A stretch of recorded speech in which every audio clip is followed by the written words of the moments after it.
Hey guys, hello. Listen, I'm making this video while I am driving, and although I may not be looking at the camera, y'all, this is a moment where I need you guys to hear me, okay? Um, my name, of course, is T.R.Jones, and I am on this 90-day woman be heal that journey, and 31 days ago, because this is day 32, I continued the second installment, or I should say a volume of Woman Be, the 90-day journey. I did this one time before, and when that 90 days was up, immediately the next day I went into another 90 days. But along the way, I opened it up for other women to join me freely. The first time it was a private group, and the second time, this time around, is for any woman, any man, any boy, any girl to join along with me in this journey. To join along with me in this journey. And so it is day 32. It's June 1st, and we're in the beginning of the month. And I want to be very transparent with you guys. This journey is not easy, and in my first month, I will tell you, I did not take it I did not take it as seriously as I did the first 90 days. So I don't know if it was I was just coming off that 90 days. I don't know if it's because I had made a significant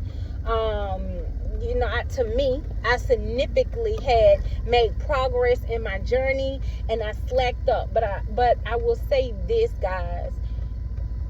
For me, it's not a game. It's very personal. It's not just a journey. It's not just a challenge. This is my life. This is my life, because all of my life, as far back as I can remember, and I can probably go back to the 3rd grade, I have had some type of issue with my weight. My first encounter with my weight that I can remember is when I was in the 3rd grade. My teacher had a sleepover. I'll never forget this. My teacher had a sleepover, and we had went to her house that Friday, but that Saturday morning we had got up. She was fixing breakfast, and she had a scale in her bathroom. So I had stepped on the scale. It was fun. Let's see how much we weigh. Keep in mind, I'm in the 3rd grade, right? And this other, so I get on the scale, and this other young lady come in the bathroom. We're all in the 3rd grade. And she says, "Oh my God, you weigh 100 pounds, right? Oh my God, you weigh 100 pounds. And I say, "No, I don't. It say 97. That was my very first encounter with my weight. And along my life, I have had many other encounters, from people telling me that I was too big, I was fat, from me not being able to fit in certain spaces, whether it was a booth, whether it was me going to the fair trying to sit on a ride, whether it was my butt getting caught up on something, my boobs hanging out or flopping out, whether it was whatever. Whether it was me having to wear 3 bras, because when I was a teenager, I didn't know about how to wear a proper bra and how a proper bra should fit. So because I was active, I was in a band, I needed to have the girls supported. So I would just wear 3 bras. I would wear 2 regular bras and then a sports bra, and I would just jack them suckers up and make them as tight as I could to try to hold my breasts down. And as I grew up and as I got older, those habits just kind of followed along with me. It wasn't until I will probably say I got my first proper bra fitting when I married my husband, because his mom, my forever beauty, took me to get my first fitted pair of undergarments, okay? And that was significant for me. And somebody could say, "Oh my God, you're 21, you don't know how to properly fit a bra." No. You didn't know how to properly fit your undergarments? No, I sure didn't. I didn't. I did not know how to do those things. And it wasn't that I wasn't interested in it. It wasn't that I didn't want to learn. It was just that I had so many other things that were more pressing to me. So yes, other people thought that that my outer appearance was something to be talked about, but I had other kind of goals. I was trying to do other things in my life. You know, my mom was a single parent. It was 5 of us, and that she was raising us on her own. So my looks, yes, it was important. I absolutely cared about my looks, but it was not the most pressing thing for me. So, you know, my skincare, what I put in my body, that wasn't significant. You know, I just needed to make sure that I got out the house and I looked decent. You know what I'm saying? But as I've gotten older and as I have grown and come into my womanhood, because I'm still doing that, y'all, it wasn't but a few years ago, I would say maybe about 3 or 4 years ago, that I actually, and I'm 40 now, could actually say that I'm a woman. When I say that, I mean literally say I'm a woman. And I'm still learning about my femininity, my sexiness, you know, my appeal. I'm still learning about that. I'm still learning about my desires, what turns me on, what turns me off, what I like, what I don't like. And I don't just mean superficial on the surface. I mean deep. What moves me, motivates me, gets me going, what completely turns me on, what arouses me. All of these things I am learning at 40. I'm learning at 40. So this journey for me in the past, when I'm saying that the weight is a byproduct, that's exactly what it is. And so when God said, I want you to focus on the heart, I want you to focus on the mind, I want you to focus on the mouth, I want you to focus on manifestation. The physical, which is the weight, is a byproduct, and it will happen. So I will say to you ladies that there have been some things that I desire to do in this journey, because I wanted to document it. I wanted to be transparent with you all, and I'm going to do that. So I will say my first 31 days did not go as planned. I told you guys that 3 words that we need to make sure that we're looking at. That's deciding, planning, and executing. And I started out strong.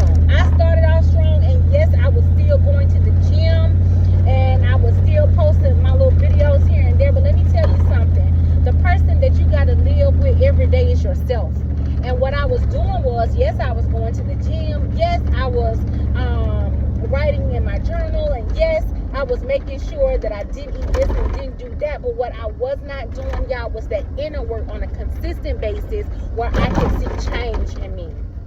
Listen, I'm after the change. I'm after the inner work being done, so that I am a different person at the end of this thing. I'm greater. You know, I keep on saying greater, and you may see me hashtag greater, GREAT, capital H, capital E, capital R, great her, right?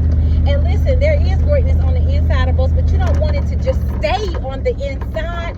We want that greatness to come on the outside. And there is so many things in my life that has caused my mouth to be closed, where I could not decree and declare a thing, when God has given me the authority to speak a thing and it be so, because he wants to come in agreement with the things and the desires of my heart. There is no good thing that he will withhold from those who walketh upright. Listen, you know, I'm not cocky or conceited, but I understand my assignment. And this thing right here, this woman be healed that thing, I feel this with everything in me. It is something about a woman walking in her authentic, unapologetic, God-given authority that just makes me go crazy. And when I say crazy, I mean crazy in the sense of it gets me going. It gets me moving. It gets me to seeking God to say, what can I do? What can Taria do? What story can I share? What part of my life can I expose and be transparent with? What can I live out? What can I walk out, God? How can I be developed so that the woman who looking at me, so that the woman who may come across this video, or the young lady who come across this video can say, oh my God, if she can do it, I can do it. And y'all, I'm not into cliches, but baby, some things just hold true. Some things just hold true. Okay? So listen, this is June 1st. We got 60 days left in this journey. Actually 59, because this is 58 days left in this journey. Baby, let me tell you something. Go after the results. Go after the results. Do not be in regret. Listen, we are getting to a place Okay, I have to weigh myself because, to be honest with y'all, I haven't even stepped on the scale. I've been that embarrassed to step on the scale that I did not want to see what was there. But let me tell y'all something. The minute that you decide that you don't give a ish no more, that you don't give a F no more, that's when we got a problem. If you got to start over. Don't run this race at somebody else's pace. You've got to go at your own pace. And like my coach said, any runner know you don't stop. You may have to switch your pace up, but you don't stop. And that goes back to what I said at the beginning, y'all. You have to decide. You have to plan, and you have to execute. And along this journey, baby, you're going to have to go back and revisit all three of those things, because life be lifing. Okay? So guys, listen, I love y'all. I don't know every person that's on this journey. I don't know at what point in your life you will hear this message. But know this: greater is he that is in you that is in he that is in the world. And there's some things that God wants to cause to manifest in you and bring it to the outside. You have yet to discover your greatest version of yourself yet. But baby, I'm going to the grave empty. I'm going to the grave knowing that everything that God purposed for me to be in this earth, I am fulfilled it, and it is living its legacy out in the world. It got out of me. It got out of me. Listen to me. It got out of me. It got out of me. So that is what I encourage you all today. Get it out of you. Whatever it is that God has placed in you, get it out of you. It has no business being in there. It was placed in there to be nurtured, developed, baby. But you got to get it out of you, because you are holding the key that unlocks somebody else's destiny. You don't believe that you hold a key that unlocks somebody else's destiny? Your platform may not be 300, 3,000, 4,000, 10,000 people. If your platform is a platform of one, baby, be faithful to that one. Be faithful to the one. Be faithful to the one. So listen, I love y'all. This is June 1st. We have 58 more days to go in this journey, y'all. And baby, I'm going after the results. Listen, if the result is not a physical change for you, because your thing may be that, baby, my heart used to be stony. It used to be cold. I didn't feel nothing for nobody, including myself. Anybody and everybody could get it at any time of the day. And you go now to feeling something. You go now to your heart being pricked because you allowed God to come in and do a heart transplant on you. Baby, you won. You succeeded. But we over here at Woman B, we start at the finish line. Start at the finish line. Baby, see yourself there. See yourself already walking in what you've already wanted to see, and you've been professing out of your mouth. And if you haven't been professing it, change it. Change it. Listen, somebody said to me that drinking water, so much water, was not good. Y'all, I was drinking water every day. I was carrying my 64-ounce jug with me. I heard that person say that, started doing a little research, didn't complete it for myself, and y'all, I did not drink water. And it wasn't until today that I realized, Terry, you're not drinking your water like you used to because you allow somebody to get into your ear gates. Baby, you got to do what you know that you know, and you know that you know it's right for you. Because what worked for somebody else may not work for you. The path and the journey is different for all of us. That's why I say, baby, go at your own pace.